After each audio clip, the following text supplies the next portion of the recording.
ናይዋለን ክርስትና በሁለት መጠበቆች መካከል የተወስተፈ እምነት ነው። አባቶቻችን የሚመጣውን ጌታ ሲጠብቁ ነበር። በምድር ላይ ተገልጦ ለ33 ዓመታት ኖሮ አዩት። እኛ ደግሞ በክብር የሚገለጠውን ኢየሱስን እንጠብቃለን። አገልግሎት በጣም መልካም ነገር ነው። መጽሐፍ ቅዱስም ይላል ማንም ኤጲስቆጶስነትን ቢመኝ መልካምን ነገር ይመኛል ይላል። ግን እሱ እንኳን ሳካልን ሰማይ ብንነክ እሱ አይደለም ዋና።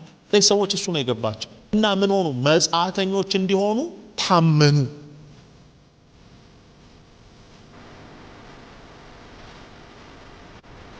ዛሬ ምሽት ከእናንተ ጋር ለመካፈል በልቤ ያለው ቃል በአንደኛ ጴጥሮስ ላይ የሚገኝ ነው። አንደኛ ጴጥሮስ ምዕራፍ 1 እሱ ላይ ተነስተን የተወሰነ የእግዚአብሔርን ቃል እንካፈላለን። እንደምታውቁት የጴጥሮስ መጽሐፍ ከሌሎቹ የመልእክት መጽሐፎች ይለያል። በምንድን ነው የሚለየው? ሌሎቹ መልእክቶች ተደራሲያን አሏቸው። ለምሳሌ በፊልጵስዩስ ለሚገኙ ቅዱሳን፣ በሮም ለሚገኙ ቅዱሳን ይላል ሐዋርያው ጳውሎስ ሲጽፍ። ጴጥሮስ ግን በመላው ዓለም ለተበተኑ፣ ስለዚህ እኛንም ያጠቃልላል ማለት ነው። ዛሬም ቢሆን ይሰራል። የእግዚአብሔር ቃል ሕያው እንደሆነ እናውቃለንና የተወሰኑ ቁጥሮችን አንብበን ብንጀምር ደስ ይለኛል። የኢየሱስ ክርስቶስ ሐዋርያ ጴጥሮስ እግዚአብሔር አብ አስቀድሞ እንዳወቃቸው በመንፈስም እንደሚቀደሱ ይታዘዙና በኢየሱስ ክርስቶስ ደም ይረጩ ዘንድ ለተመረጡት በጳንጦስና በገላትያ በቀጰዶቅያም በእስያም በብታንያም ለተበተኑ መጻተኞች ጸጋና ሰላም ይብዛላችሁ። አንድ ደብዳቤ ነው የተጻፈው። አንድ ደብዳቤ እንዴት እዚህ ሁሉ ጋር ይደርሳል? በጣም ማይሆን ነው። ታውቃላችሁ ደብዳቤ ሲጻፍ አሁን ላይ እንኳን ኢሜል ስንጽፍ ብዙ ተቀባዮች እንዲኖሩ ሲሲ ያረግን መጻፍ እንችላለን በኮፒ። ያኔ ግን እንደሱ አይደለም። በእጅ ተጽፎ ያውም እኮ የሆነ ሰው ሲሄድ ነው ይሄንን እንካ አድርስልን። ክፍለ ሀገር ድሮ እንደሱ ይደረግ ነበር ደብዳቤ። እና እንደሱ የደረሳችሁ ሰዎች የላችሁም እዚህ ውስጥ አውቃለሁ። እናንተ በጣም እዚህ ተረጋግታችሁ ነው የተቀመጣችሁት እና በሎንችና ተጭኖ ደብዳቤ መጥቶላችሁ አያውቅም። ባይዘይ ሲያልፍ መኪና እንዴት እንደሆነ ታውቃላችሁ? ደብዳቤ ይሰጣል። ለምሳሌ ከዚህ ፍኖተ ሰላም የሚሄድ መኪና በቃ ፍኖተ ሰላም ስትደርስ ጣለው ይባላል እና ረዳቱ አንገቱን እንዲያውቶ ለጋሽ ተሰማ የሚሰጥ ነው ብሎ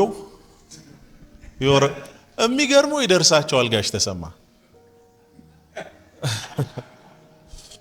እና አሁን ይሄ ለምሳሌ አንዳንዱን ሰው ያስቀዋል። ምክንያቱም በቴክስት አይደለም ደብዳቤ አድራሻ በቴክስት ይላካል። እና ሐዋርያው ጳውሎስ ግን ለነዚህ ሰዎች ሲጽፍላቸው ማነው ሐዋርያው ጴጥሮስ ተበትነዋል። እና ግን ለተበተኑ ሰዎች ደግሞ የሚገርመው መንፈስ ቅዱስ መልእክት አለው። አይገርምም?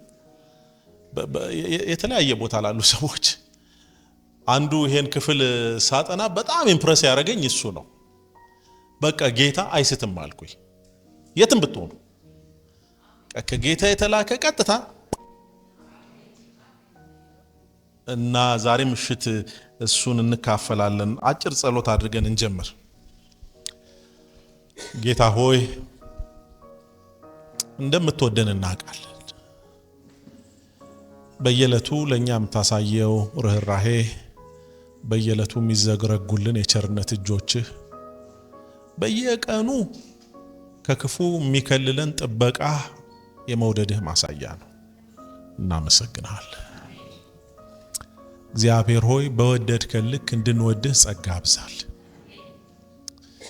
ደግሞ ቃልህንም እንድንወድ እንደ ቃልህ እንድንኖር ለቃልህ እንድንታዘዝ እንድንሰማ ጌታ ሆይ አንተ ስትናገር ጆሮቻችን የተጉ እንዲሆኑ ዋላ ወደ ውሃ ምንጭ እንደምትናፍቅ አቤቱ ነፍሴ እንዲሁ አንተን ተጠማች ተብሎ እንደተጻፈ ነፍሳችን በጥማት ወደ ቃልህ እንድትቀርብ በዚህ ምሽት ከአንተ ጋር መገናኘት ይሁንልን። ይህን ማድረግ የምትችል አንተ ብቻ ነህ። እግዚአብሔር ሆይ ማንም ሰው በንግግር ችሎታ አይችልም። ጌታ መንፈስ ቅዱስ አንተ ግን የሰውን ልብ ታቀናለህ። ዛሬ ምሽት አቅናን። ይሄ ሁሉ ሲሆን ክብር ለአንተ ብቻ ይሁን። በጌታ በኢየሱስ ክርስቶስ ስም ለመን፣ አሜን። ቀደም ሲል እንዳነበብነው ይሄ ክፍል የሚቃረኑ በሚመስሉ ሐሳቦች የተሞላ ነው። ለምሳሌ በጌታ በኢየሱስ ክርስቶስ የታወቁ የተቀደሱ የተመረጡ ይላል እና ቅድም ያነበብኩላችሁን ደግሜ ላንብብላችሁ። የመጀመሪያው ለማን የተጻፈው ሲባል የኢየሱስ ክርስቶስ ሐዋርያ ጴጥሮስ እግዚአብሔር አብ አስቀድሞ እንዳወቃቸው ታውቀዋል፣ በመንፈስ እንደሚቀደሱ ተቀድሰዋል፣ ይታዘዙና በኢየሱስ ክርስቶስ ደም ይረጩ ዘንድ ለተመረጡት ይላል ተመርጠዋል። ከዛ ደግሞ ይሄን ብቻ አይልም ለተበተኑ ይላል። ተመርጠዋል፣ ታውቀዋል፣ በጌታ ስማቸው ይታወቃል፣ ግን ደግሞ at the same time ተበትነዋል። እንዴት ነው የተመረጠ ሰው የሚበተነው? የተመረጠ ከሆነ ፊት አስቀድመህ ታስቀምጠዋለህ፣ ስፍራ ትሰጠዋለህ እንጂ የሚገርም የክርስቲያንን ማንነት በጣም ቁልጭ ባለ በትንሽ አረፍተ ነገር ግን በደንብ አድርጎ ይናገራልና እናንተ ሰዎች ተመርጣችኋል፣ በጌታ ታውቃችኋል፣ በክርስቶስ ኢየሱስ ደም ልትመረጡ ነው፣ ደሞ ተበትናችኋል። ለምንድን ነው የተበተናችሁ ሲባል መጻተኞች ናችሁ እና በጌታ በኢየሱስ ክርስቶስ በማመናቸው ነው። ሌላ ምንም ጥፋት ስላጠፉ አይደለም እነዚህ ሰዎች እዚህ መከራ ውስጥ የገቡት። የሚገርመው ጌታ ኢየሱስ ክርስቶስን በስጋው ወራት አያውቁትም። በጣም የሚገርመው ልክ እንደኛ ናቸው። ታውቃላችሁ አንዳንድ ሰዎች በዚህ ዘመንም ጌታን አየሁት ምናምን የሚሉ አሉ። አሜን አይተውት ሊሆን ይችላል፣ እኔ አላውቅም። እኔ አላየሁትም። እኔ ከሰንዴ ስኩል ጀምሬ ስማር ነው የገባኝ ወንጌል ጌታ ደረሰልኝ። አንዳንዶቻችሁ ተመስክሮላችሁ ነው፣ ሌሎቻችሁ እንደኔ ቸርች ውስጥ አድጋችሁ ነው። እውነት ነው። ለምሳሌ ለጳውሎስ ተገልጦለታል ኢየሱስ ክርስቶስ፣ አይቶታል። በጣም ለአንዳንድ ሰዎች ሊገለጥ ይችላል፣ ግን ለብዙ ሰው የሚገለጥ አይመስለኝም። ምክንያቱም መጽሐፉም እሱን አይልም። አንድ ቀን በአካል የሚገለጥበት ቀን አለ። እሱን እናፍቃለን። የቤተ ክርስቲያን ትልቁ ናፍቆት እሱ ነው። ምክንያቱም እንደዚህ ይላል፣ የተባረከው ተስፋችን እሱም የጌታችንና የመድኃኒታችን የኢየሱስ ክርስቶስ በክብር መገለጥ እየጠበቅን በአሁን ዘመን ራስን በመግዛትና በጭምትነት እግዚአብሔርን በመምሰል እንድንኖር ይሄ ጸጋ ምን ያደርገናል? ያስተምረናል። ምን እያለ ነው? ኢየሱስ ይገለጣል፣ ፊዚካሊ ይገለጣል። ይሄ የቤተ ክርስቲያን ትልቁ የምስራቿ ነው። የቤተ ክርስቲያን የተለየ መልእክቷ ነው። ሌላ የሚገለጥ አምላክ የለም። ባይዘው ብዙ አማልክት ነን የሚሉ ምድር ላይ አሉ፣ በጣም ብዙ አሉ እና ሰዎች የሚከተሏቸው ብዙ አሉ። የሚገርማችሁ አስተምሯቸውም በጣም ከመጽሐፍ ቅዱስ ጋር እኮ ይመሳሰላል። በጣም ባብላጫው ስለ ሌሎች አማልክት ወይም እምነቶች ባጠናችሁ ቁጥር ይሄ ከኛ ጋር አንድ አይደለም እንዴ ሁሉ ልትሉ ትችላላችሁ። እኔ አንዳንዶቹን ክላስ ውስጥ ገብቼ ነው የተማርኳቸው። አንዳንዶቹን የሚመለኩበት ሀገር ሄጄ ነው የተማርኩት። ለምሳሌ ቡዲዝምን ያጠናሁት ኢንዶኔዥያ የሚባል ሀገር ሄጄ ነው ቁጭ ብዬ ክላስ ውስጥ ገብቼ እና በጣም ክርስትናን ይመስላል የሚገርማችሁ። እና የመሰረተው ሰውዬ ይሄ ተራ ሰው እንዳይመስላችሁ በጣም ስማርት ሰውዬ ነው። ቡዳ የሚባለው ትክክለኛ ስሙ ሲዳርታ ጉተማ ነው የሚባለው። እንደውም እኔ ዘመዴ ይመስለኛል። እኔ ገለታ ነኝ፣ እሱ ጉተማ ነው። የሆነ ንክኪማ አለን። የኛ ሰው ነው። እና ቡዳ የተባለው በአስተምህሮ ነው። ቡዳ ማለት መካከለኛው መንገድ ማለት ነው። እሱ ነው። መጽሐፍ ቅዱስ በጣም ጻድቅ አቱን በጣም ክፉ አቱን ደግሞ ይላል። ቡዳ በቃ እሱ ነው የሚያስተምረው። የሚገርም እና ሰዎች እንዴት በጎ ማድረግ እንዳለባቸው፣ ሰዎች መልካም ነገር ሲሰሩ አእምሯቸው እንዴት ረፍት እንደሚያገኝ ምናምን ምሳሌን አንብቦ የሚያስተምር ነው የሚመስለው። ሌሎች አሉ። ሂንዱይዝም የሚባል ትምህርት ታውቃላችሁ አለ። ሽንቶይዝም የሚባል ሌላ በጣም አዋቂ የሆነ የቻይናዊ የመሰረተው እምነት አለ። በጣም ከክርስትና ጋር ይቀራረባሉ። ምን አለፋችሁ። ሁለት ነገር ላይ ግን ግራ ይገባቸዋል። አንደኛ ስለ ድነት ስትጠይቋቸው እርግጥ ትድናለህ፣ እሱንማ አምላክ ያውቃል ይላል። እኛ ጋር አምላክ አይደለም እኔ አውቃለሁ መዳኔን እንዴት ሲል ያ መንፈስ ራሱ ከመንፈሳችሁ ጋር ይመሰክራል። እብድ ልንመስላቸው እንዴ አንተ እዚህ ላፍቶ ተቀምጠ መንግስተ ሰማያት ገብቻለሁ ነው እንዴ? ቀላል ገባለሁ እንዴ? ቢኮዝ መንግስተ ሰማያት በላፍቶ በኩል አይደለም የሚገባው፣ በኢየሱስ በኩል ነው። በኒውዮርክም በኩል አይደለም። ስለዚህ መዳናችንን ያለ ጥርጥር እናውቃለን። ክርስትናን አንዱ የተለየ የሚያደርገው እሱ ነው። ድነናል። እውነት ነው። ደግሞ ገና እንድናለን፣ ፍጽምናን እናገኛለን። እውነት ነው። ግን እስከዛ ድረስ የመንፈሱን መያዣ ተቀብለን የዳንን ሰዎች ስብስብ ነው። እና እዚህ ስናገለግል እብድ ምን መስላቸው እኮ አንዱ እሱ እኮ ነው። ላልዳነ ሰው አይገባውም። አሁን ቅድም ይሄን የሚያህል ሰውዬ ገና ነኝ ኢየሱስ እያለ ሲዘል ጭንቅላቱን ተነክቶ ነው እንዴ? ገብቶት እኮ ነው።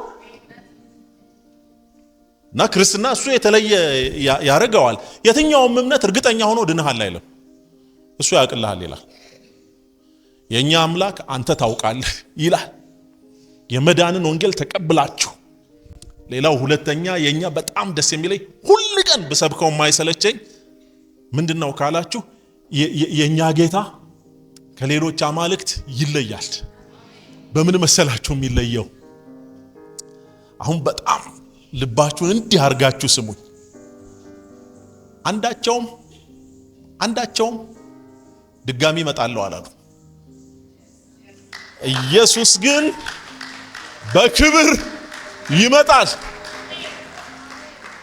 የምንጠብቀው የተባረከው ተስፋችን ተብሎ የተጻፈለት እና ይሄ ክሪስማስ ሲመጣ ኢስተር ሲመጣ ስለ ኢየሱስ ክርስቶስ የምንስልበት ይሄ ለምሳሌ ክሪስማስ ላይ ይሄ የምንድነው ቅርጫት አርጎ እሽሩሩ ማለት ነው የሚቀረን።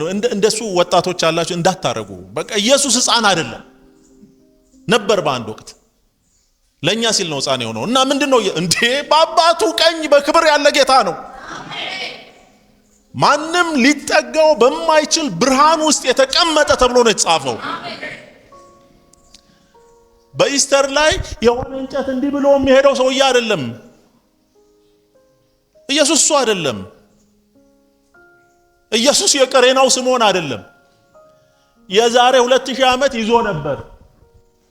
አሁን ግን ኢየሱስ ክርስቶስ ሲመጣ መጽሐፍ ቅዱስ እንደዚህ ይለናል። አይን ሁሉ ያንን እንጨት ያሸከሙት ሁሉ፣ የቀለዱበት ሁሉ፣ በጦር የወጋው ሁሉ ያዩታል። የምንጠብቀው የክብር ተስፋችን ኢየሱስ ክርስቶስ እንዴት ብሎ እንደሚመጣ ተጽፎልናል። ገሊላና ጥብርያዶስ መሃል ወክ ሊያረግ አይመጣም።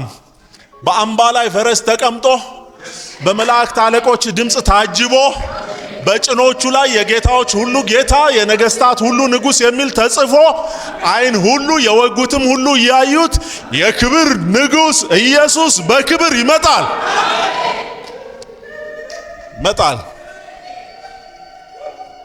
አይተነዋል ከዚህ በፊት በስጋ አላየነው። አንድ ቀን ግን እናየዋለን። ክርስትና በሁለት መጠበቆች መካከል የተወስተፈ እምነት ነው።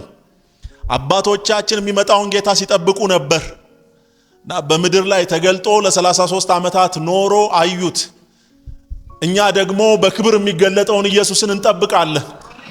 በዚህ በሁለት መጠበቅ መሃል ነው መሃል ገብተን ያለ ነው እና ተራ አይደለም ልላችሁ ነው። የኛ እምነት የትኛውም እምነት ይመጣል ብሎ አያስተምርም። ኢየሱስ ክርስቶስ እንዴት ኮንፊደንት እንደሆነ የምታውቁት ግን መስቀል ላይ ተሰቅሎ ትዝ ይላችኋል። ሁለት ሰዎች መሃል ተሰቅሎ አንደኛው ያለም ጥበት ነበረ። ያችን አሮጌ ፈተና አውጥቶ ዲያብሎስ የጠየቀውን ፈተና ከ3 ዓመት በፊት አሁንም እስቲ ባክ ዝለልና ይሄን ህዝብ አስደምመው ብሎ ታውቃላችሁ። በጣም ብዙ ሰዎች የተያዙት በማስደመም አገልግሎት ነው። ዚስ ዴይስ እንትን የሆነ ነገር ሲሆን እኔ ይሄን ማቅበት መንገድ አለ ማህይም ሆነ ነው እንጂ ብዙ መንገድ አለ። ከምሬ ነው። እኔ ብስጭት ነው የሚያደርገኝ ሱኛው ስም ጠርቶ ያንተን ስም ማቅበት መንገድ አለ። ደሞ የሚገርመው ምእመኑ ስሙ ሲጠራ አቤት እግዚአብሔር አልፎ ስሙ የሚጠፋበት ሰው የሚመስል። ዲያብሎስ እኮ ድሮ እኮ ጠይቆታል ኢየሱስን እሱን ፈተና እስቲ አስደምመን ከዚህ ላይ ተገለባበጥና ቀጥበልና እንደኔ አይነት ሰው አለ በላቸው እስቲ ብሏል እኮ። መስቀልም ላይ ወጥቶ የመጨረሻ ጠይቆታል። አንደኛው ደግሞ ኢየሱስ ክርስቶስን እኔ እሱ ሰውዬ ሁሌ ስለ እድል ሳስብ በምድር ላይ የመጨረሻ የመጨረሻው እድለኛ ሰውዬ እንደፈለገ ሲኖር ከርሞ ትንፋሹ ህቅ ልትል ስትል ጌታ ሆይ በመንግስት ስትመጣ አስበኝ አለው። ገና አሁንኛ በመንጠብቀው መንግስት ማለት ነው። ምን እሱን አስጠበቀው? ልብን አይደለም ያየው። በኋላ አሁን እንሞታለን ገነት እንገናኛለን አለ። መስቀል ላይ ተንጠልጥሎ ገነት ቀጠሮ ሰጠው እና እንደፈለክ ካላለው ያ ሰውዬ ያን ቀን ከሰዓት በኋላ ከኢየሱስ ጋር ወክስ ያደርግ ነበር ብሎታል። ኢየሱስ በኋላ እንገናኝ ብሎታል። እና አንዳንድ ሰዎች የሚጠይቁን ቆይ አንቺ አሁን እንደፈለክሽ እዚህ እንትን እያልሽ ሳጾሚ ገነት ገባ ወይ በጾም መሰለ እንዴ? እንደውም ገነት ተዘንጦ ብዙ ሰዎች እኮ ለዚህ ነው በጣም የሚለፉት። አሁን የሚቀጥለው ሳምንት እኛ ሀገር በጣም የልፋት ሳምንት ነው እንዳለመታደል ነው። በጣም እዚህ ላይ ታስሮ ተብሎ በብዙ መከራና በ900 ስግደት በስግደት ከሆነ የሚዳነው 900 አያዋጣም። አም ሲሪየስ እንዴ ምን አይነት ቀልድ ነው? የዘላለም ህይወት እንዴት ነው የሚያዋጣው በ900? የዘላለም ህይወት ከደም ውጪ አያተርፍም። እኛ በነፃ እነዚህ ሰዎች እሱ ነው የገባቸው። ይሄን ሁሉ ቆም ዞረው እሱ ልነግራችሁ ነው። ሳታዩት አለ ሐዋርያው ጴጥሮስ ትወዱታላችሁ። ለምን እንዴ ሳያውቀኝ ሞተልኝ እና ሳላየው በወደው ምን ይገርማል። አይ ነው ለአንዳንድ ወጣቶች ዚስ ዴይስ ሰውን ሳያዩ መውደድ ኖርማል ሆኗል፣ በጣም ቨርቹዋል ፕሬዘንስ ስላለ። ግን ደግሞ አንዳንዶቹ መከራ ውስጥ እንደገቡ አውቃለሁ። ቨርቹዋሊ ያዩትና በሪያሊቲ የሚመጣው የተለያየ ሆኖ ችግር የገጠማቸው አሉ። ቨርቹዋሊ የምታውቀው በጣም የሚያምር ሰው ሲመጣ ለካ ትንሽ እድሜውም እና ሰዎች እንደምንም አጽናንተው ምክንያቱም ለወራት ቆይታለች በቃ ጌታ አባት ሰጥቶሻል ይጂ ምንም አይደለም ብለው። የኛ ጌታ ግን ስናየው ምን ወደው ስለሱ የተጻፈው ክብሩ ሰማያትን ሸፍኗል። መጽሐፍ ሊገልጡት እንደማይችሉ ዮሐንስ ነግሮናል። እኔኮ ምድር ወረቀት ቢሆን ባህር ቀለም ቢሆን የኢየሱስን ነገር ነግሬያችሁ ልጨርስ አልችልም ብሏል። እና ስናየው እና ዮሐንስ በኋላ ላይ ዮሐንስ በጣም ጥሩ አድርጎ ጽፏል ስለ ኢየሱስ ክርስቶስ። መጨረሻ ላይ አለቆች ሲያዩት አለ እነዚህ ባለስልጣናት ማንንም የማይፈሩ ሲያዩት አክሊላቸውን ያወርዳሉ። ለምን? ኢየሱስ ክርስቶስ ትልቅ ነው። እና ሐዋርያው ጴጥሮስ ሲጽፍ እናንተ ባታዩትም ትወዱታላችሁ። ቁጥር 8 እና 9 እንደሱ ነው የሚሉት። እሱንም ሳታዩት ትወዱታላችሁ። አሁን ምንም ባታዩት በእርሱ አምናችሁ የእምነታችሁን ፍጻሜ እርሱም የነፍሳችሁን መዳን እየተቀበላችሁ በማይነገርና ክብር በሞላበት ሐሴት ደስ ይላችኋል። ሰው ዋሻ ውስጥ ገብቶ እንዴት ደስ ይለዋል? ሰው ከቤቱ ተባሮ ይሄ ተጻፈላቸው ሰዎች ታውቃላችሁ እንደ አውሬ ዋሻ ውስጥ ነው የሚኖሩት። እና አንዳንዶቹ በዛ ዘመን የነበረውን የቤተክርስቲያን ታሪክ የተጻፉትን ስታነቡ አንዳንዶቹን በጣም ብሩታል በሆነ መንገድ ነው የገደሏቸው። ለምሳሌ ከአንበሳና ከነብር ጋር ያታግሏቸዋል። ዛሬም ድረስ የቱሪስት መስህብ ሆኖ በሮም ከተማ ውስጥ አለ እሱ ያ ስቴዲየም። እና ይነግራቸዋል እኔ ጎብኝቻለሁ ባይዘው በዚህ በኩል ነበር የሚለቋቸው እነዚህ ሰዎች። ግን የሚገርመው ለጌታ ብለው በዋሻ ውስጥ እየኖሩ ደስ ይላቸዋል። ጌታ ኢየሱስ ክርስቶስ በዮሐንስ ወንጌል ላይ እንደተናገረ እኔ የምሰጣችሁ ሰላም እኔ የምሰጣችሁ ደስታ ዓለም እንደሚሰጥ አይደለም። ለምን? የዓለም ቴምፖራሪ ነው፣ በጣም በጣም ጊዜያዊ ነው። ዓለም ውስጥ እኮ ደስታ የለም አላለም መጽሐፍ ቅዱስ። ደስታ አለ አይደለም? ዓለም ውስጥ ኃጢአት ውስጥ እኮ ጊዜያዊ ደስታ እኮ አለ። ባይዘው ኃጢአት እኮ የሚፈትነው ደስ ስለሚል ነው። ችግሩ ከእንቅልፍ ስትነቃ ደስታው በብርቱ ሐዘን ተለውጦ በብዙ ጸጸት ምንም በማይፈቀው በቃ መንፈስ ቅዱስ ካልመጣ ማትወጣበት አዘቅት ውስጥ ጥሎ ስለምትገባ ነገም እሱን ሐዘን ለመርሳት ሌላ ኃጢያት ትጨምራለህ። ይሄኛው ግን ደሱ አይደለም። ፊዚካሊ በጣም በሚያስቸግር ጎዳና ውስጥ ያለፉ ልባቸው ግን በማይነገር ሐሴት ይላል። ኢቭን እንትን ለማስረዳት ሁሉ እኮ አይቻልም። ሐዋርያው ጳውሎስ የተናገረው በጣም ጥሩ የሚገልጽልን ይመስለኛል። ታውቃላችሁ ሐዋርያው ጳውሎስ ጌታ ኢየሱስ ክርስቶስን መቀበሉ ሕይወቱን ወደ ሌላ አቅጣጫ ነው የቀየረውና በፊት የሚያውቁት ሰዎች እንደውም ሳስበው ያበድክ ይመስለኛል ብለውታል። ምክንያቱም በጣም የተከበረ ሰው ነው፣ በጣም የተማረ ሰው ነው ጳውሎስ እና የመጽሐፍ ቅዱስ ተንታኞች እንደሚሉት በእኛ ዘመን የትምህርት ባይዘይ ታውቃላችሁ ለምሳሌ ውጭ ሀገር ተምራችሁ ስትመጡ እኔ ውጭ ሀገር ዶክተር ሆኛለሁ ብላችሁ እዚህ እኮ አይሆንም። ሄርካ የሚባል አለ የከፍተኛ ትምህርት አቻ ምዘና የሚባል እዛ ሄዳችሁ ይመዘናልና እኔ ለምሳሌ የተማርኩት ትምህርት እዚህ መጥቶ በእንትን ኢኩቫለንት አቻ ግምት ይወጣለታል እና የጳውሎስ አቻ ግምት ቢወጣለት ይላሉ። አቻ ግምት ቢወጣለት በጣም ካነሰ ተባባሪ ፕሮፌሰር ነው የሚባለው።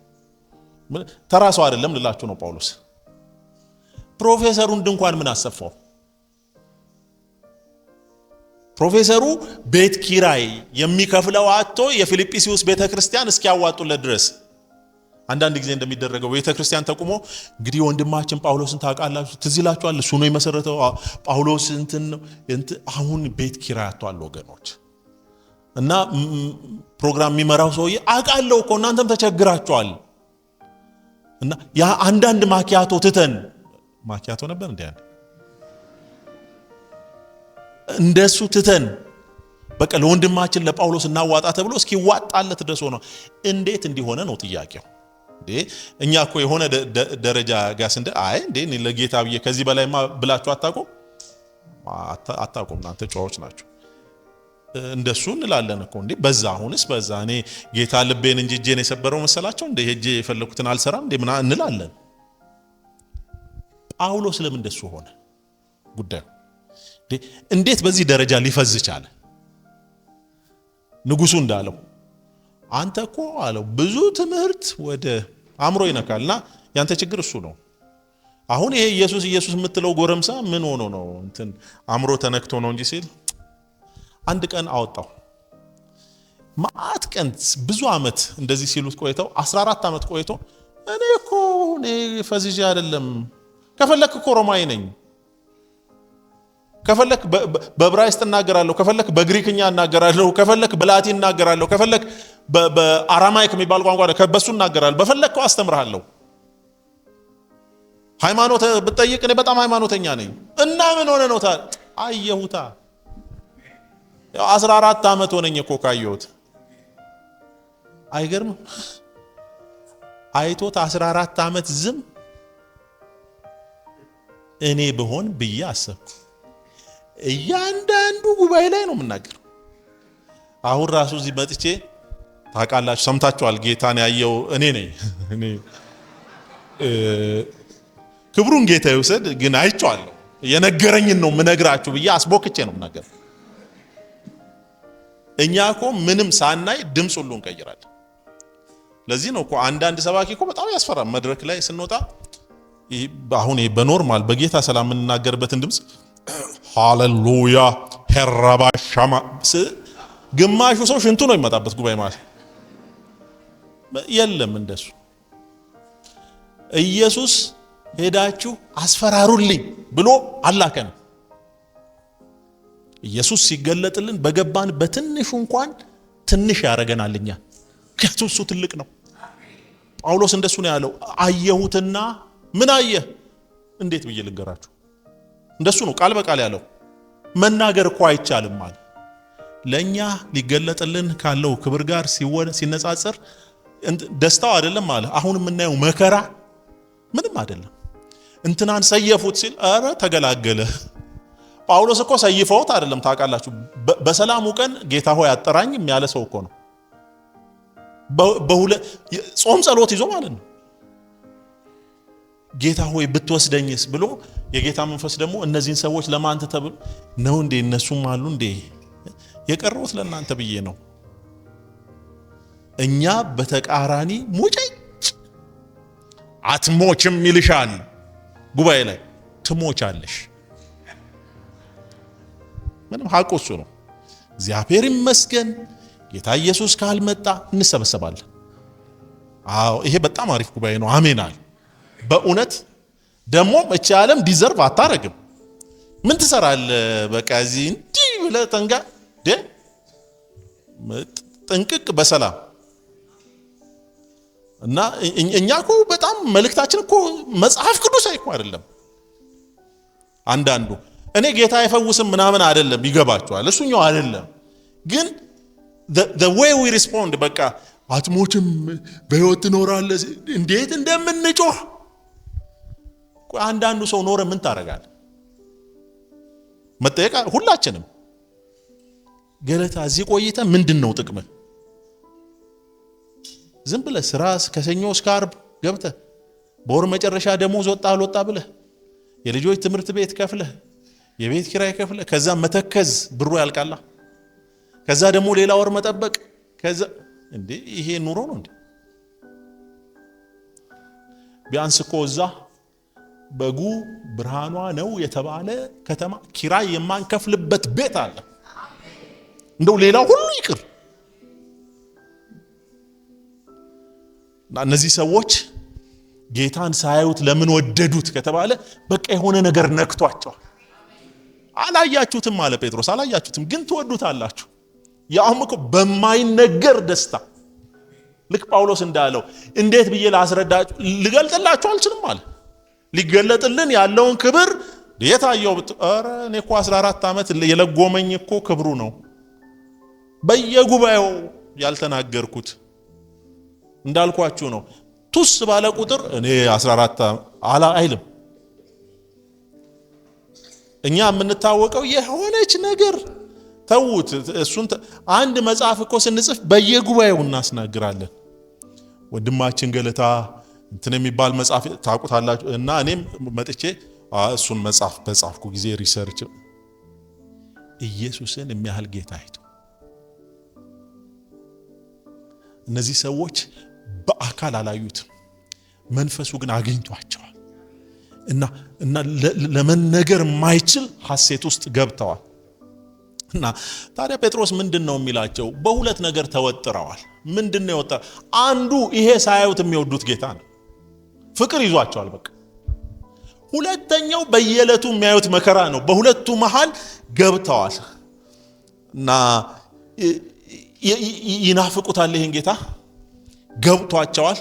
አንዳንዶቹ ደግሞ ጌታን በስጋ ወራት ጥቂት ያዩት አሉ ከነሱ መሃል፣ ሁሉም አይደሉም ጥቂቶች አሉ። እና እሱን ካዩ በኋላ መመለስ አልሆንላቸው ብለዋል።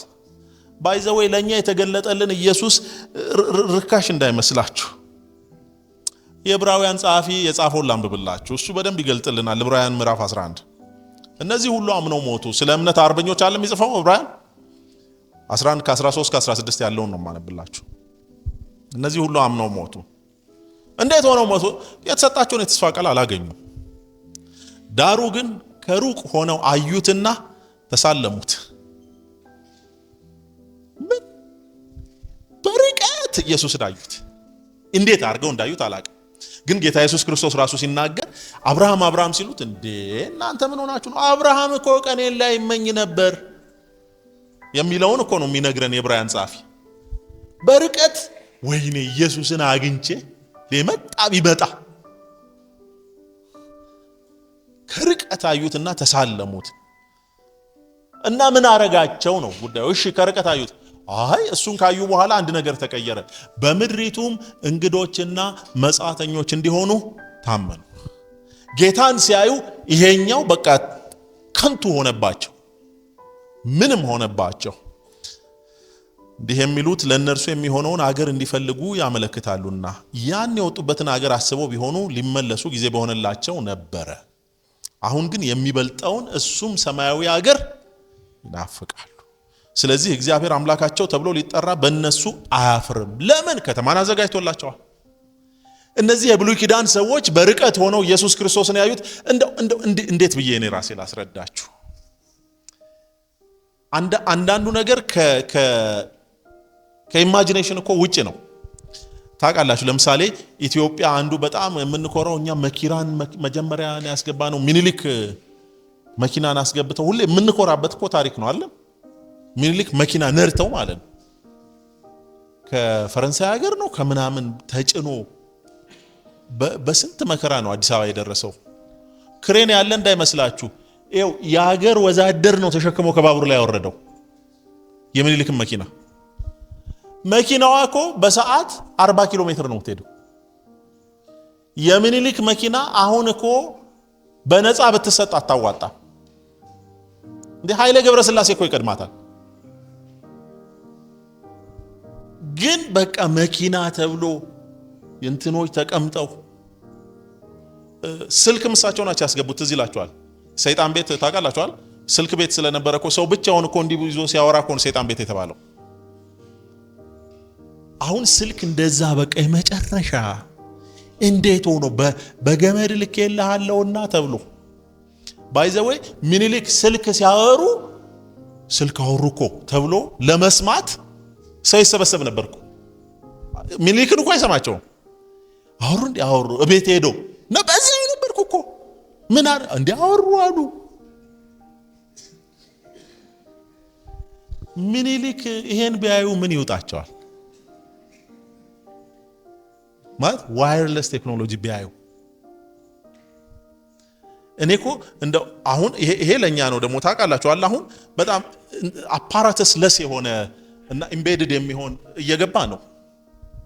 የ666 ምናምን ምንለ አሁን አንዳንዱ ጌታ ሆይ አድነን ብቻ ብሎ በጸሎት ነው እንጂ የግሪኩ ምናምን ብሎ በመፈላሰፍ አምልጦናል ከሱ።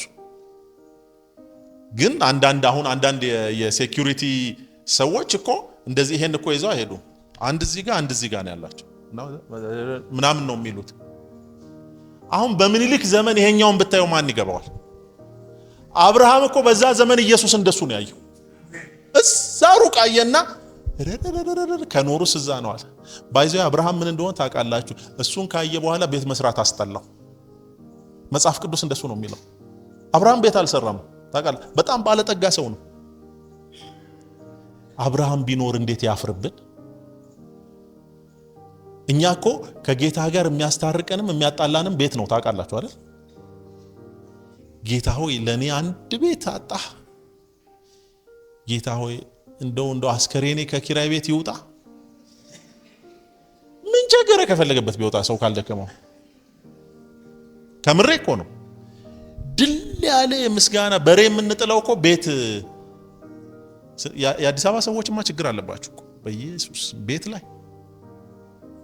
እኔ ከገጠር ነው የመጣሁት፣ የገጠር ሰባኪ ነኝ። ሲመሽም ወደ ገጠሬ ነው የምመለሰው።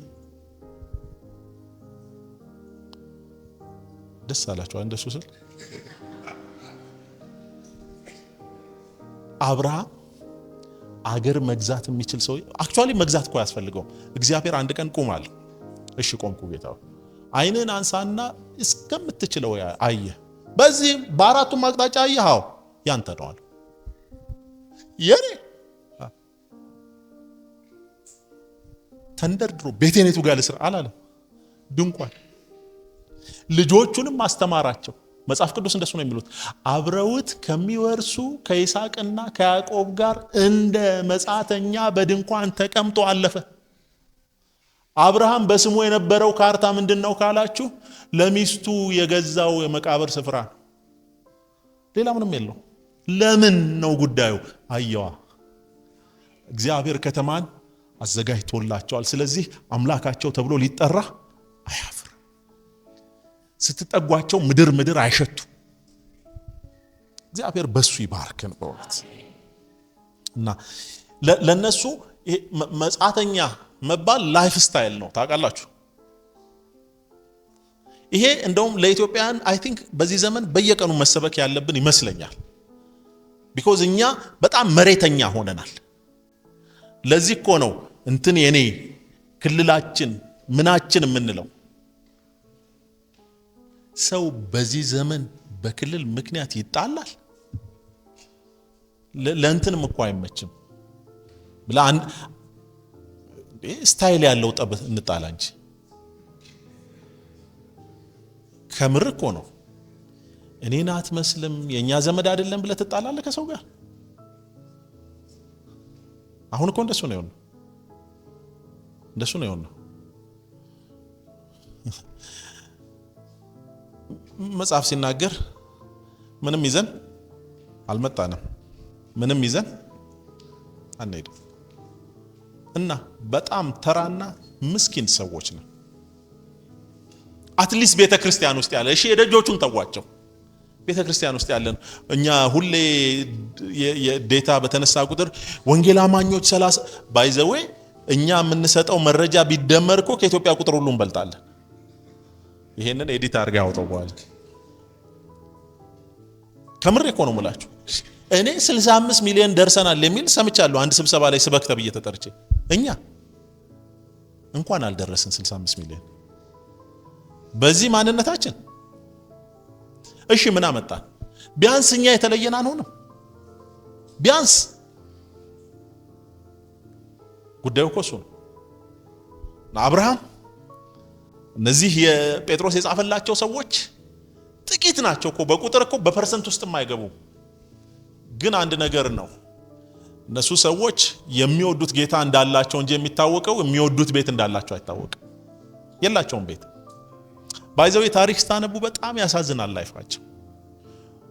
ዋሻ ውስጥ ስለሚኖሩ ቀን ከተማ መግባት ስለማይችሉ ከተማ ከገቡ ስለሚታሰሩ ህፃናት ልጆች ናቸው ቀን ከተማ ሄደው ምግብ ለምነው ይዘው የሚመጡት።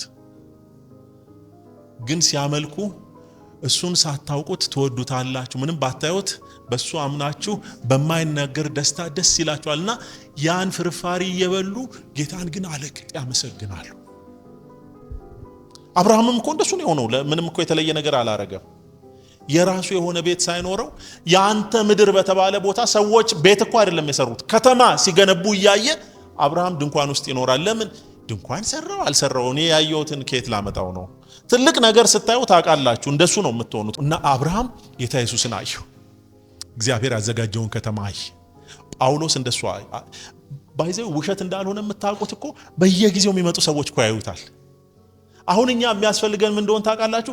አይናችን ተከፍቶ እሱን ማየት። በቃ የሚገላግለን እሱ ከምድር ላይ የሚያነሳ። እነዚህ ሰዎች መጻተኛ መባል ለነሱ ላይፍ ስታይል ነው። ምንድነው ሲባል እኛ ሀገራችን እንደሱ እኮ ነው ያለው። እኛ ሀገራችን በሰማይ ነውና ከዛም የሚመጣ ጌታ እርሱም ክርስቶስን እንጠባበቃለን። እዚህ ተቀምጠ እዚህ ተቀምጬ እና እስራኤላዊ ሮማይ ምናምን አይደል ወይ?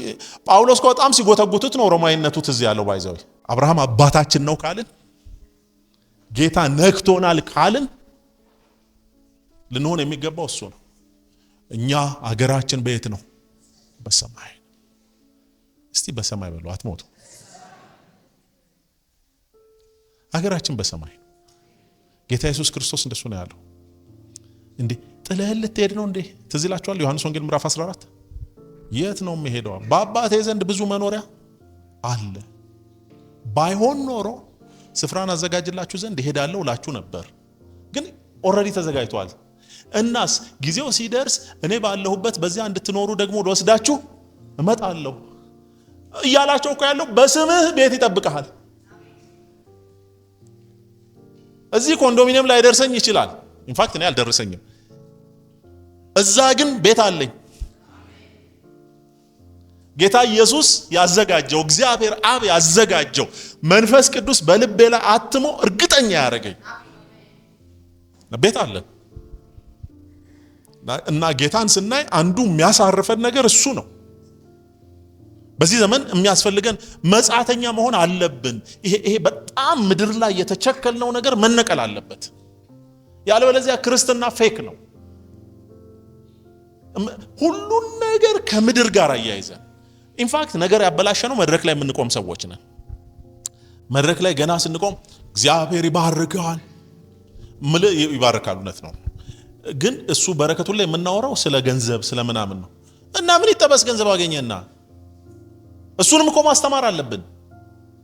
እውነት ነው ለአንዳንድ ሰው ይሆናል ገንዘብ ግን ብዙዎቻችን አሁን የገንዘብ ብደፉብኝ ምን ይሰራልኛል? እኔ ነጋዴ አይደለሁ፣ ሰባኪ ነኝ። ተሰኞ እስከ ዓርብ አስተምራለሁ። ለኔና ለቤቴ የሚሆን እንጀራ ገዛለሁ። ቅዳሜና እሑድ እየተሽሎኮሎኩ ሰብካለሁ። እና አሁን እኔ ጋር ገንዘብ የማይሆን ኢንቨስትመንት አይደለም። እና እግዚአብሔር አልባረከህም ብለህ ልታሳምነኝ ትችላለህ ብር ስለሌለኝ። አሁን እኮ እንደሱ እኮ ነው የሚያሳምኑን። ጌታ እንዲባርካችሁ ካሁን ወዲያ እንደሱ ሲሉ ኦልሬዲ ተባርኬያለሁ። ጌታ እኔን መባረኩን የሚያሳየው የሆነ ገንዘብና የሰፈር እንትን ሰጥቶኝ አይደለም። ካስፈለገኝ ይሰጠኛል፣ ካላስፈለገኝ አይሰጠኝም። እኛ ቢኮዝ እንደሱ ነው የምንሆነው። እግዚአብሔር G+2 ሲሆን ጌታ እኮ የሚገርም ድንቅ አረገለ። እንደው መጣራት አለበት። በዚህ ዘመን G+2 ከሰራ በጣም መጣራት አለበት። ኬት አንተ ተነ ይሰራው እምል ሶርሱ ጤነኛ ከሆነ ስራ። እኔ ምቀኛ አይደለሁም፣ ግን ሁሉንም ዝም ብለን ምስጋና ፕሮግራም አንመጣ። አንዳንዱ መጣራት አለበት። እና ቤት እኔ የሌለ ባይዘወይ አንዳንዶቻችሁ ትሰራላችሁ። ስሙኝ፣ በደም ስሙኝ። አንዳንዶቻችሁ ደግሞ ጌታ እስኪሰበስባችሁ በኪራይ ትኖራላችሁ። አንዳንዶቻችሁ ደግሞ እየተቸገራችሁ ነው። እሱ አይደለም ህይወት። የጌታ መባረክና አለመባረክ በሱ አይደለም የሚለየው። አይደለም ገንዘብ ሊገዛ በማይችል ሰላም በኢየሱስ ክርስቶስ መንፈስ መያዛችን ነው የጌታ ማንነት ማሳያ። ያለበለዚያማ ቤት እግዚአብሔር ይስጠው ይሄ መንገድ ጉድ እያሳየን ነው። እና አንዳንዱ ሰው እኮ ለቀቀ። እና ደግሜ ነው የምነግራችሁ፣ እግዚአብሔር አልባረከኝም ብላችሁ እንዳታስቡ። ከዚህ ጋር አይገናኝም። ጌታ ቸር ስለሆነ ባይዘው ከጌታ ጋር ውለታ ገብተናል። አንብባ አላነበባችሁ ይሆናል። አለማንበብ ከውለታ ውጪ አያረግም። ታቃ ኢንሹራንስ እንደሱ ነው። በቀጫጭኑ ይጽፋሉና ማጉላያ መነጽር ይዘካ ላይ ሄድ አይነበብም። እና የሆነ ተጋጭተ ስትሄድ አይ ይላል እኮ 15% ካንተ ነው ይላል።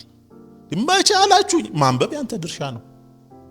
አሁንም ማንበብ ያንተ ድርሻ ነው። ምን የሚለውን ልብስና ምግብ ካለን ይበቃናል ብለህ ፈርመሃል። በቀጫጭኑ አለ። ወደ ምድር ምንም አላመጣንም፣ ምንምም ይዘን አልሄድም። እና ጌታ ሆይ ልብስና ምግብ ካለን ይበቃኛል ብለሃል። ሁሉም ብለሃል። አላልኩም ካልክ ዛሬ ሰምታል። ስለዚህ እግዚአብሔር ለአንተ G+2 የመስጠት ውለታ የለበትም። እና ጌታ ስላልሰጠን እግዚአብሔር የሚጠላን የሚመስለን ሰዎች እንዳትሸወዱ። ከሱ ጋር አይገናኝም። እኔ ይሄን ባሰብኩ ቁጥር የኔ ልጆቼ ናቸው ትዝ የሚሉ አሁን አድገዋል። ልጆች ሆነው የኔ ልጆች ሁሌ ይጣላሉ ትንሽ ሆነው። እና ይሄ ሌጎ ታውቃላችሁ አይደል? ይሄ ልጆች የሚጫወቱበት እየገጣጠሙ እና እሱን ሁለቱ የየራሳቸው አላቸው፣ ወንዶች ናቸው። እልም ያለ ጦርነት ይቀሰቀሳል። ይሄው እኔ ቤት ውስጥ መኪናውን አቆመ ይላል። የኔ ሳሎን ውስጥ እኮ ነው። ደስ የሚለው የኔ ሳሎን እኮ የኪራይ ነው። ደግሞ የኔ ልጆች ግን ይባላሉ። አሁን ስነግራቸው በሳቅ ነው የሚሞቱት። እና እግዚአብሔር ከኛ ጋር አብሮነቱን ማሳያ ምድር ላይ የምንሰበስበው ቁሳቁስ አይደለም ወገኖች። እነዚህ ሰዎች አይደለም ቁሳቁስ፣ ስም የላቸው፣ አድራሻ የላቸው፣ መጻተኞች ናቸው። በጌታ ዘንድ ግን የታወቁ ናቸው። እና ከመታወቅ በላይ ምንድነው ትፈልገው እንዴ? ትልቅ ሰው እንኳን እኮ ሲያቀን እኮ በጣም እንዴ እድሜ ዘመን እኮ ነው የምናሳየው። እኔ አውቃለሁ ዶክተር ነጋሶ አባትን አውቃቸዋለሁ ብለውኝ በስማ ለሰው ሁሉ ምናም ብዬ አውቃለሁ። የሰማይና የምድር ጌታ ኢየሱስ ታውቃቸዋል። እነዚህ ሰዎች ደስ የሚላቸው ማንም ሰው የሮም መንግስት አያውቃቸው፣ የቀጰዶቅያ ቀበሌ አያውቃቸው፣ ቢታንያ አያውቃቸው፣ ኢየሱስ ግን ያውቃቸዋል ባድራሻቸው። እና ለዚህ ነው በጣም ኮንፊደንት ሆነው የተቀመጡት። እና ቢሞቱ ወዴት እንደሚሄዱ ያውቃሉ። ስለዚህ ከአንበሳ ጋር መታገል ለነሱ ምንም ያልሆነው እኮ ለዚህ ነው። ጳውሎስ ብመጣ ይሻላል እኮ ያለው። እና በዚህ መሃል ነው ተወጥረው ያሉት።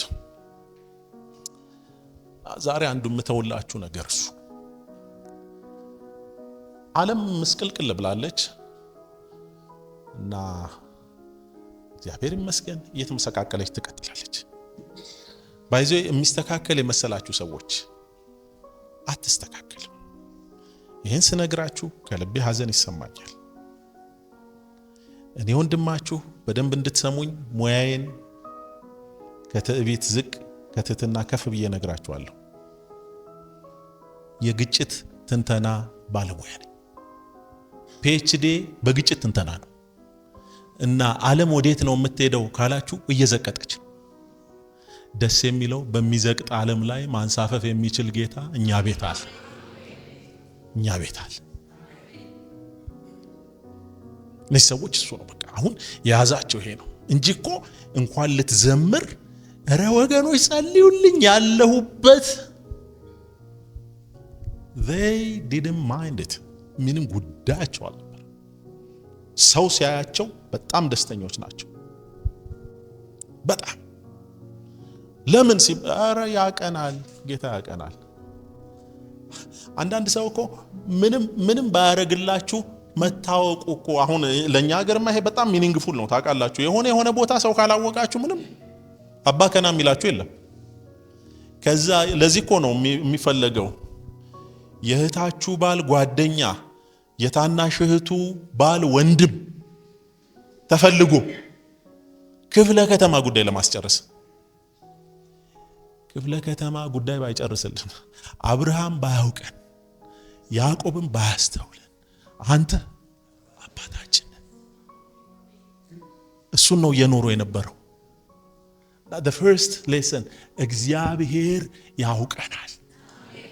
የደስታ ምክንያት ከፈለጋችሁ የመጀመሪያው እሱ ነው። በቃ አንድ መዝሙር አለ የደስታ ምንጭ አንተ ነህ የሚል እሱ ያቀናል፣ ጌታ ያቀናል።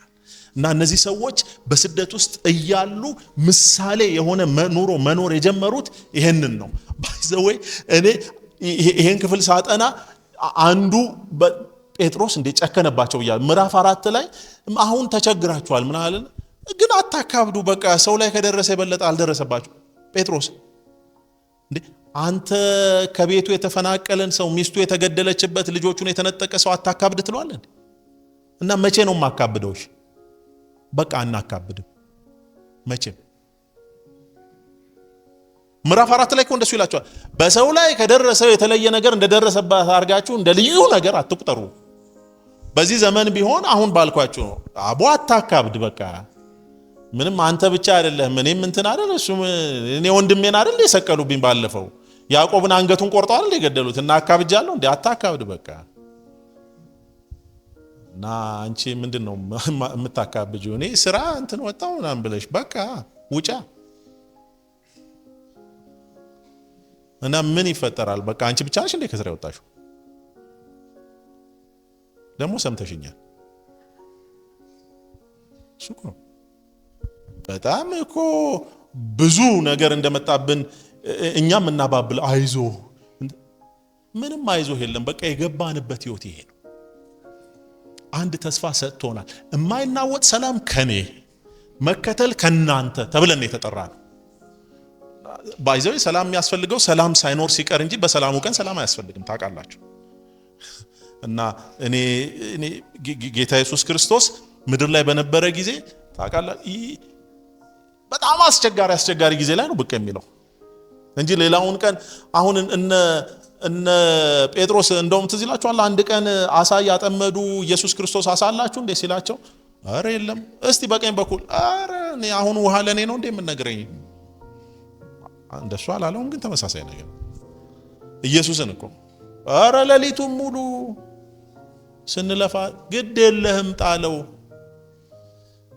በቃ እንዳይደብረው ጣለለት ተባረከው ለኢየሱስ እንደሱ አሁን እኔ በዘንድሮ ቋንቋ ነው ነግራችሁ እነሱ ግን በቃልህ እጥለዋለሁ ያው ዛሬ በቃልህ ምናምን አንልማ እንዳይደብረው ነው ተጠቃቅሰው በቃ ጣለውና እንሰበስበዋለን ብሎ ሲያረግ 153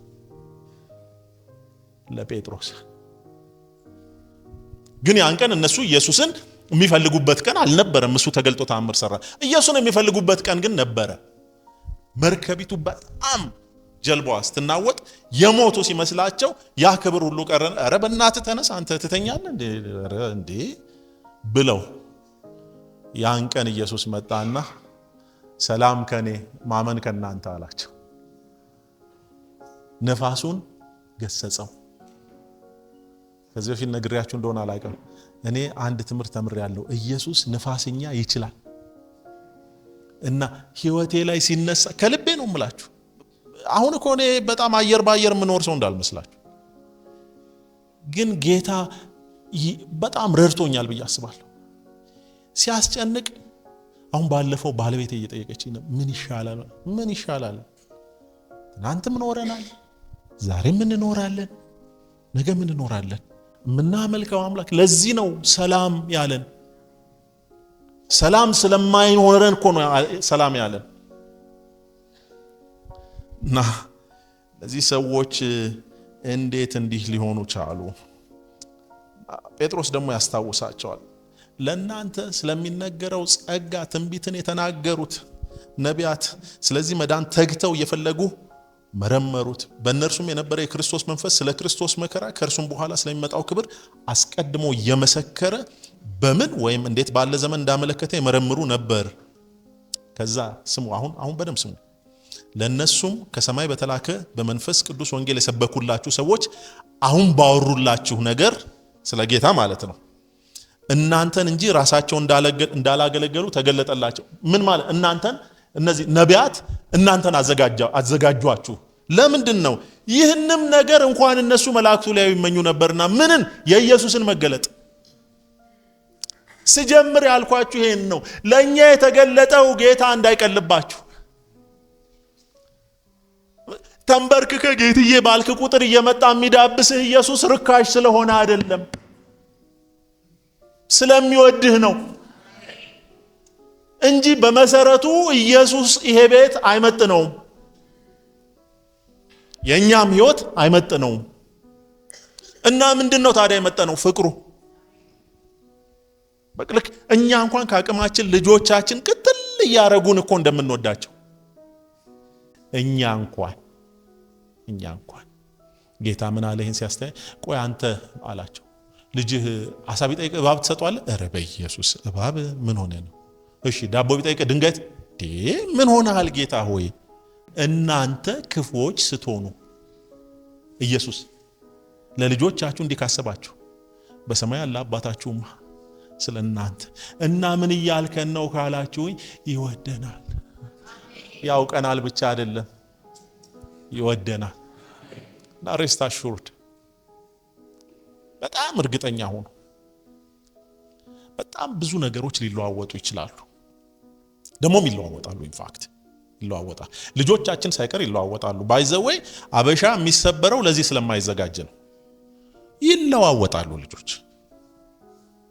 ማይለዋወጥ እርግጠኛ የሆንበት የዚህ ጌታ መውደድ ነው። በጣም እርግጠኛ።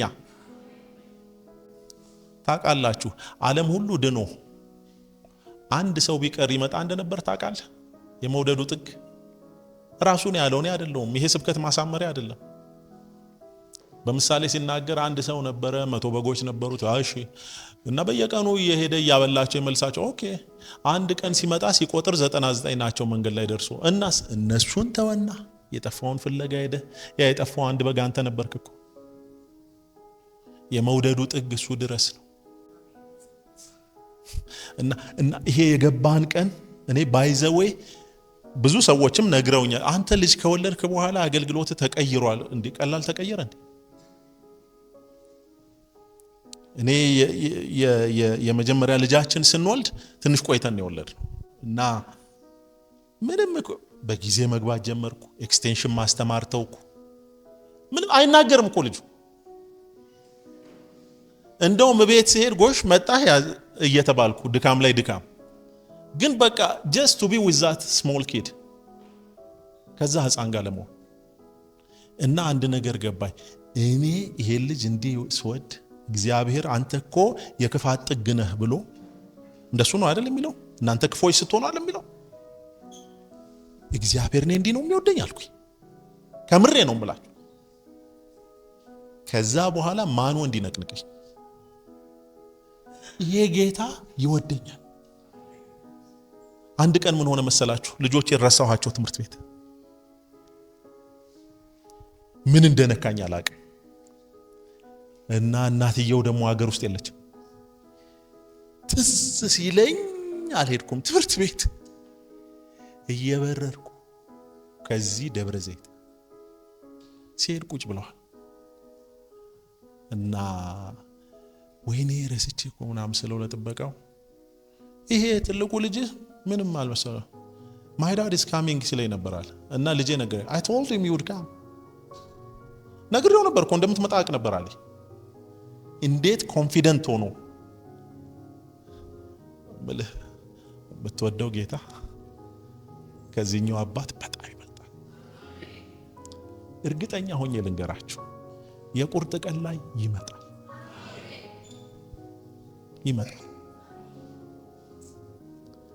ያውቀናል ደግሞ ይወደናል በጣም ይወደናል። በሱ እንደተወደዳችሁ አውቃችሁ ይሄ ሲገባን ማንም አያላጋንም። ማንም እየመጣ እንደፈለገ ቢልህ የኔ ልጅ ትንሽ እንኳን ነግሬዋለሁ አለ እኔ አባቴ ይመጣል።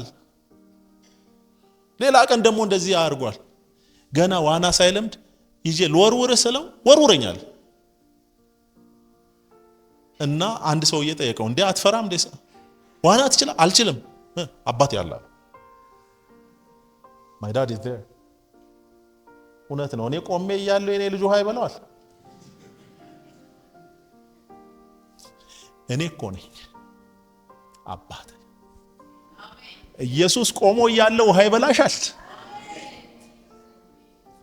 ዛሬ ምሽት እንብላችሁ እሱ ነው። እነዚህ ሰዎች የልባቸው ደስታ ከደረሰባቸው መከራ ይልቅ የገዘፈው ስለተወደዱ ነው። እና መጽሐፍ ቅዱስ እኮ የመውደዱን ልክ ሲናገር እንደውም መዝሙር አድርገናል አይደል? እንደ አይን እናንተን የነካ አንቺ ድሃ ሞላጫ ያው ድሃ ልትሆን ትችላለች ንካትና ግን ያዕቆብን ትዝ ይላችኋል? ከላባ ቤት ወጥቶ ሲሄድ እና አንዷ ልጁ የላባን ጣዖት ሰርቃ መጣ። ያዕቆብ ማኑ ላባ አይማርኝ የማርኩት እንደውም ብሎ ሲከተለው ባይዘ ተከተለው ሲባል ዝም ብሎ በቅሎ እየጋለበ እንዳይመስላችሁ ጦር አስከትሎ ነው የሚከተለው ሊያጠፋው።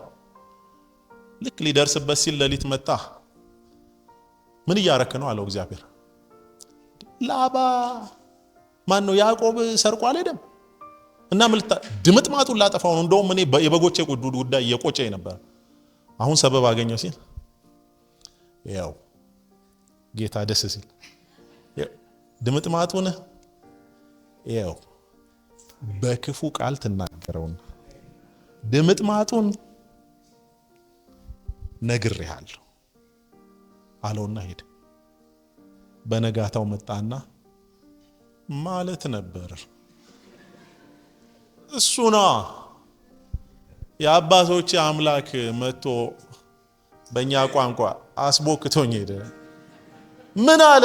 ያው በክፉ ቃል እንጂ እኔ ብሎ የኛ ጌታ ከስንቱ መሰለህ የጠበቀ ብሎ ሲመጣ ሲል እዛው ከምሬ እኮ ነው የምላችሁ። ከስንት እየታደገን እኮ መሰላችሁ። እኛ ብናይ እኮ ስለምናብድ ነው። ጌታ የደረሰልን ብናይ ጨርቃችን ነው የምንጥለው። ሳናይም እኮ ልንጥል ነው። እንዲሁ በወሬ እኮ ተፈተናል እንጂ ስንቱን አሻገረ። እንደሱ ነው የሚላቸው። አላያችሁትም፣ አታውቁትም፣ ግን ትወዱታላችሁ እና እሱም ይወዳችኋል። ሌሎቹ ሰዎች ይሄን ሊያዩ እየተመኙ እናንተን እና ይሄ ቤታችሁ ያለው ኢየሱስ እንደቀላል ቆጥራችሁ ክፉ ነገር እንዳትናገሩ። ደግሜ እላችኋለሁ ህይወት እየከበደ ነው የሚሄደው። ይቀላል ምናም ብላችሁ ማይሆን ተስፋ ውስጥ አትግቡ። አይቀልም። እኔ ለዚህ መልስ የራሱ ጉዳይ ቀሎም በራሴ አልኖርኩም፣ ቢከብድም የኔ ጉዳይ አይደለም። የሚወደኝ ጌታ አለ። አንድ ሶሻል ሚዲያ ላይ ሲዘዋወር ያየሁት ጥቅስ አንድ ልጅ እንዲህ ብሎ እያመለከ የት ነው የምትኖረው አለኝ። ኢየሱስ ጋር ተጠግቼ መሄጃ የለውም ብሎ እያበላኝ እያጠጣኝ ይላል። እኔ ደግሞ ቢሮ ይለጥፈዋለሁ። እሱ እንደሱ እኮ ነው። መሄጃ የለውም ብሎ ተሸክሞን አዝሎን የሚዞር ጌታ አለ። ነገር ስለሚቀየር አይደለም ሰላም የምናገኘው፣ የሚወደን ጌታ አሳልፎ ስለማይሰጠን ነው። እነዚህ ሰዎች እንደሱ ነው የኖሩት። እና መጨረሻ እንዴት እንዲሆነላቸው ሲባል ምድርን ናቋት። ባይዘው ምድርን የናቀ ሰው በጣም ብታከብሩት አይሞቀው፣ ብትፈጠፍጡት አይበርደው፣ ብዙ ነገር ብትሰጡት በሱ አይመካ፣ ብትወስዱበት ብርድ አይለው። ከኛ በጣም ይለያሉ። ታውቃለህ፣ እኛ እኮ አግኝተን አይደለም ሳናገኝ እኮ። እኔ አንዴ አስታውሳለሁ ኃይሌ ገብረስላሴ ሩጫ ሲሮጥ ለማየት ገባው። ያኔ ከሀገር ውጭ ነበር የምኖረው። ታውቃለህ፣ የሀገር ፍቅር አለ። ባንዲራ ይዘን እየዞረ በመጣ ኃይሌ ጉዳዩ ነው እና ዞሮ ስምን ያዝልኝ፣ ማን ነበር ስምን? አይሰማንም። ዞሮ አሸነፈና ባንዲራኛ ሰፈር አይቶ ስለነበር ካሸነፈ በኋላ ባንዲራ ሊቀበለን መጣ። ኃይሌን በዛ ጊዜ ሸባፋ አንተም ብሎ የሚሰማ ይመስል ቆይ ሻለቃ አሳያለሁ። አይሰማም። ኃይሌ ብታወድሰው አይሰማ፣ ብትፈጠፍጠው አይሰማ። ኃይሌ የሚሰማው አንድ ነገር ነው፣ ሄዶ ያችን ክር መበጠስ ነው። እነዚህ ሰዎች እንደሱ ነው የሆኑት። ይሄ የምላችሁ ምድር ላይ አገልግሎቱን ጨምሮ ነው እኮ የምላችሁ። አገልግሎት በጣም መልካም ነገር ነው። መጽሐፍ ቅዱስም ይላል ማንም ኤጲስቆጶስነትን ቢመኝ መልካምን ነገር ይመኛል ይላል። ግን እሱን ጨምሮ ቢሳካልን ሰማይ ብንነክ እሱ አይደለም ዋናው። እነዚህ ሰዎች እሱ ነው የገባቸው እና ምን ሆኑ? መጻተኞች እንዲሆኑ ታመኑ። ለመጻተኝነት ምን መታመን አለ? በቃ ራሳቸውን አሳምነው እኔ ይሄ ቤቴ አይደለም፣ ባይዘው እንግዳ ነኝ፣ እኔ ስኖር በዚህ ዓለም የቀብር መዝሙር አይደለም። እኛ ቀብር ላይ ነው የምንዘምረው። እሁድ ጧት ነው መዘመር ያለበት። ያማ ሄደ በቃ ምን ይዘመርለታል? እኛንን እንጂ አለፋታ ያለው ሙጭጭ ቆፍረን እግራችን እኮ ውስጥ ነው ያለው። እነዚህ ሰዎች በዚህ ጌታ ደስታቸው በጣም ትልቅ የሆነው ለምንድን ነው ከተባለ እኔ ድሮም መጻተኛ ነኝ ምን ይሰራለሁ ብሎ። ታውቃላችሁ ሰው ሀገር ላይ ስትኖሩ እኮ የምታስቡት ይሄ እንደውም የኢትዮጵያ ዳያስፖራ ሄዳችሁ ውጭ የምታውቁ ሰዎች ለዚህ በጣም ጥሩ ማሳያ ነው። ኢትዮጵያዊ ያለበት ሰፈር እኮ አሜሪካ ምድር ሆነ ስታልፍ ይታወቃል። ሽሮ ይሸታል። እዛ ሽሮ በልቶ እዚህ ሲኤምሲና ላፍቶ ቤት ይሰራል። በጣም እኮ ነው ከምር ምልላክ ሽሮና በርበሬ እኮ የሚሉት ለዛ ነው። የአሜሪካ ፓስፖርት ይዘው ኢትዮጵያዊ ናቸው በልባቸው። መጻተኛ ማለት እንደሱ ነው። ምድር ላይ የኖረ ሰማያዊቷን ኢየሩሳሌም ሚናፍቅ እና ስጠይቀው የት ነው ሰፈርስ? እኛ ሀገራችን በሰማይ ነው የሚል ይሄ ባይዘው በጣም የምንኮራበት መፈክር ነው ሊሆን የሚገባው። ማን ነህ የማን ልጅ ነህ ሲባል እኔ አታውቀኝም እንዴ እና ገለታ ነው ተብሎ እንደሱ ስለው አውቃለሁ ሲል ና አገሬ በሰማይ ነው፣ ከላይ የሚመጣ ጌታ መድኃኒት እሱም ክርስቶስን ጠብቃለሁ እና እዚህ ምንም ነኝ እንግዳ ነኝ። እንደሱ እንድንል ነው የሚፈልገው ጌታ።